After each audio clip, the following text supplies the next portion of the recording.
હે પ્રભુ, તીર અને ભાલાથી કોઈને મારવા એ અપરાધ છે, તો પોતાના નયનોના તીરથી કોઈને મારવા પ્રભુ એ પણ અપરાધ છે.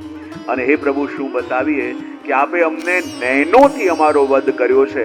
અને જો અમારા પ્રભુનો સ્વભાવ કેવો છે કે એક તો નયનોથી ઘાયલ કરે અને મંદ મંદ સ્મિત કરીને જાણે એમાં મીઠું ગગડાવતા એવું લાગે.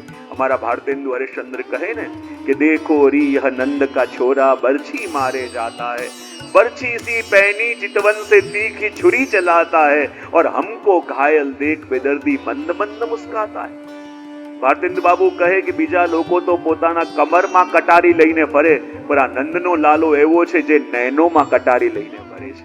અને જ્યારે એ નયનોથી અમને જુએ અને અમને લાગે કે અમારા હૃદયની આર પાર એ કટારી ચાલી ગઈ અને કદાચ ઘાયલ જુએ અને મલમ લગાવે તો થોડી પીડા શાંત થાય, પણ આનંદનો લાલો તો એવો છે, નયનોથી ઘાયલ કરે અને ઉપરથી મંદ મંદ મુસ્કાઈને જાણે એમાં મીઠું ગભરાવતા હોય ને એવી પીડા પણ અમને આપે.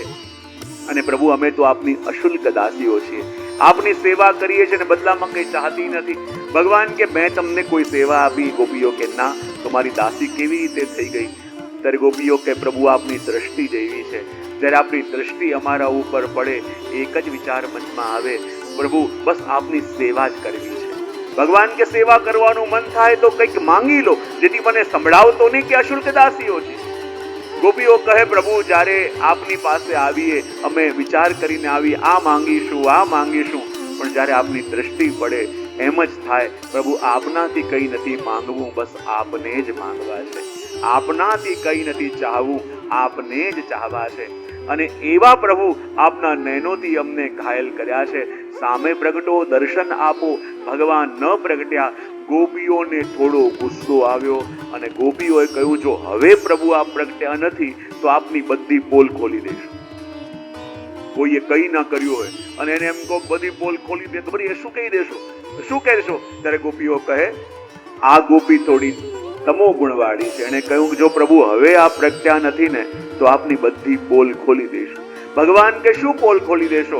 અને ગોપીએ સીધું કહી દીધું, ન ખલુ ગોપિકા નંદનો ભવાન, પ્રભુ આપ નંદ યશોદાના પુત્ર છો જ નહીં.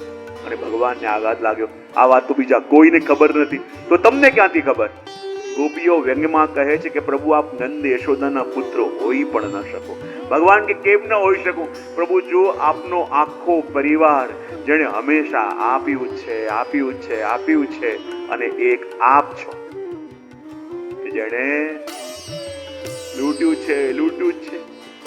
પ્રભુ કે કેવી રીતે કહી શકો? જો પ્રભુ જે બધાને યશ આપે યશોદા, બધાને આનંદ આપે એ નંદ, અને એટલા માટે જો આપના આખા પરિવારે બધાને આપ્યું છે એટલે આખા પરિવારના નામમાં દ અક્ષર છે.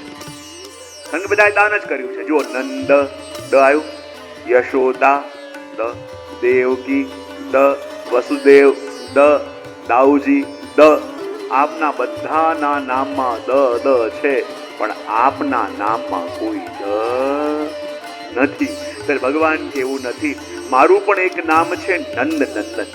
જો બીજા બધાના નામમાં તો એક દ છે, મારા નામમાં તો એક કરતા વધારે દ છે. ત્યારે ગોપીઓ કે પ્રભુ વાત સાચી, પણ એવી કૃપા કરજો, આપના હાથે કાગળ લેજો, એમાં આપનું નામ નંદનંદન લખજો અને ધ્યાનથી જોતશો તો ખબર પડશે કે આપના નામમાં જેટલા પણ દ છે ને એની આગળ ન અને પાછળ ના. અને એટલા માટે પ્રભુ અમે કહીએ છીએ કે આપ નંદ યશોદાના પુત્ર નથી તો કોણ છો? તો કહે અખિલ દેહી નામ અંતરાત્મજ. પ્રભુ આપ તો પ્રાણી માત્રના અંતઃકરણને જોવા વાળા છો. અને હે પ્રભુ આખા જગતના પ્રાણીઓના અંતઃકરણને જોવા વાળા આપ હોય તો પ્રભુ આપ ગોપીઓના અંતઃકરણને કેમ જોઈ શકતા નથી કે જે હૃદય આપના માટે તડપે છે, જે આપના માટે વ્યાકુલ છે? હે પ્રભુ વિઘ્નસાર્થિતો વિશ્વગુપ્તએ, બ્રહ્માજીએ જ્યારે આવીને આપને વિનંતી કરી અને વિશ્વની રક્ષા માટે પ્રભુ આપ પ્રગટ્યા છો અને બધાની રક્ષા કરો છો, પણ જે ગોપીઓ પ્રભુ આપના માટે જીવી રહી છે એની વેદના પ્રભુ આપને કેમ સમજાતી નથી? અને એમ કરતા કરતા જ્યારે ભગવાને જોયું કે ગોપીઓએ 18 શ્લોકોનું ગાન કર્યું, અને જ્યાં 18 શ્લોકોનું ગાન કર્યું અને આગળ ગોપીઓ ગાઈ ન શકી, કંઠ અવરુદ્ધ થયો, હૃદય ભરાવા લાગ્યો, અને ત્યારે રડતા રડતા ગોપીઓ કહે છે, ગોપીઓ આગળ ગાઈ ન શકી. રડતા રડતા ગોપીઓ કહી રહી છે કે પ્રભુ અમે ડરતા ડરતા આપના ચરણારવિંદ અમારા હૃદય પર ધારણ કરીએ છે. ડરીએ છે એટલા માટે આપનું ચરણ કોમળ છે, અમારું હૃદય કઠોર છે, અને એવા કોમળ ચરણારવિંદને લઈને જ્યારે આપ વનમાં ગાયો ચરાવવા જાઓ છો, આપના ચરણોમાં કાંકરા વાગે છે, કાંટા વાગે છે, દર્ભના અંકુર વાગે છે, પણ આપના ચરણ તો સદા અમારા હૃદયમાં બિરાજતા હોય. એક એક કાંટો જે આપના ચરણમાં વાગે છે, પીડા અમને અમારા હૃદયમાં થાય છે. પ્રભુ શા માટે અમને છોડીને પધારતા હશો? અને આગળ ગોપીઓ ગાઈ ન શકી અને ધ્રુસકે ને ધ્રુસકે ગોપીઓ રુદન કરવા લાગી. ને જ્યાં ધ્રુસકે ધ્રુસકે ગોપીઓ રડવા લાગી, કહેવાય ભગવાન તો બીજે ક્યાંય ગયા નતા, એ તો ગોપીઓના હૃદયની અંદર સંતાયા હતા. ને જ્યારે ગોપીઓનું હૃદય બળવા લાગ્યું, વિયોગમાં તપવા લાગ્યું, તો જેમ બળતા ઘરમાં કોઈ રહી ન શકે, એને આવવું જ પડે બહાર. અને જ્યાં ભગવાને પણ જોયું કે ગોપીઓનું હૃદય વિયોગમાં તપી રહ્યું છે, ત્યારે ભગવાન કોટિ કંદર્પ લાવણ્ય સ્વરૂપ ધારણ કરીને ગોપીઓના મધ્યમાં પ્રગટ્યા છે. અને જ્યારે ભગવાન પધાર્યા, ગોપીઓ ભાગતી ભાગતી આવી, કોઈ પ્રભુના ચરણોમાં પડીને ટગર ટગર પ્રભુને નિરખે છે, કોઈ પ્રભુનો શ્રીહસ્ત લઈને માથે પધરાવે છે, અને ગોપીઓ કહે કે અમને મૂકીને કેમ ગયા? ભગવાન કે હું તો તમને પ્રેમ કરું છું, તમને મૂકીને કેમ કરીને જઈ શકું? ત્યારે ગોપીઓ કહે પ્રભુ એક વાત હવે આપ અમને સમજાવો. આપ અમને કહી રહ્યા છો કે આપ અમને પ્રેમ કરો છો, પણ આ દુનિયામાં પ્રભુ કોઈને આપણે પ્રેમ કરતા હોઈએ તો એના આંખના આંસુ જોઈ ન શકીએ, પણ આપનો આ પ્રેમ કરવાનો કેવો ઢંગ! જેને સૌથી વધારે પ્રેમ કરો એને સૌથી વધારે રડાવો પણ છો. આ પ્રેમની કેવી રીતિ? પ્રભુ દુનિયામાં બધું સમજમાં આવ્યું, પણ આપનો પ્રેમ સમજમાં ન આવે. બોલે કેમ?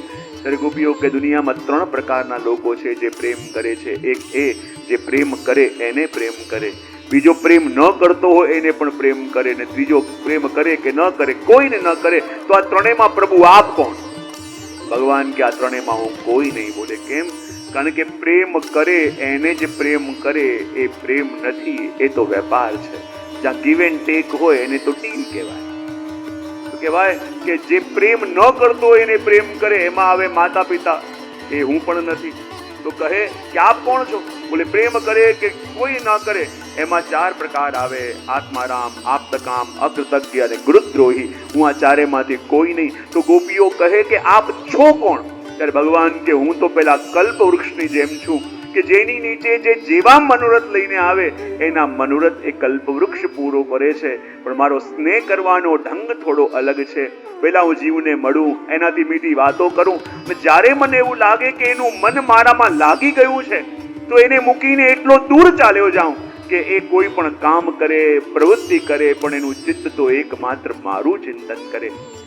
અને ભગવાન કહે હું પણ એ જોવા માંગુ છું કે જ્યારે સાથે હોઉં તો મને યાદ કરે, પણ જ્યારે એને મૂકીને જાઉં ત્યારે કોનું ચિંતન કરે છે. ને ત્યારે ભગવાને કહ્યું, મેં ગોપીઓ જોયું કે જ્યારે હું તમને મૂકીને ગયો ત્યારે પણ તમે મારું ચિંતન કર્યું છે. બતાવો હવે તમારી શું ઈચ્છા છે? ને ત્યારે ગોપીઓએ રાસની ઈચ્છા વ્યક્ત કરી. અને ત્યારે ભગવાને જેટલા ગોપીજનો છે એટલા સ્વરૂપ ધારણ કરીને એમની સાથે મહારાસ કર્યો છે. તો જે સ્થાન ઉપર આ રાસની કથા થાય એ સ્થાન ગમે તે કેમ ના હોય, પણ એ વખતે એ વૃંદાવન બની જાય છે. જ્યારે વૃંદાવન બની જાય છે, જ્યારે ભગવાન મહારાસ કરી રહ્યા છે, તો 2 ઘડી એ મહારાસની અંદર બધા જીવો જોડાશે, અને જોડાઈને 2 ઘડી એ મહારાસનું સુખ આપણે અનુભવ કરીશું.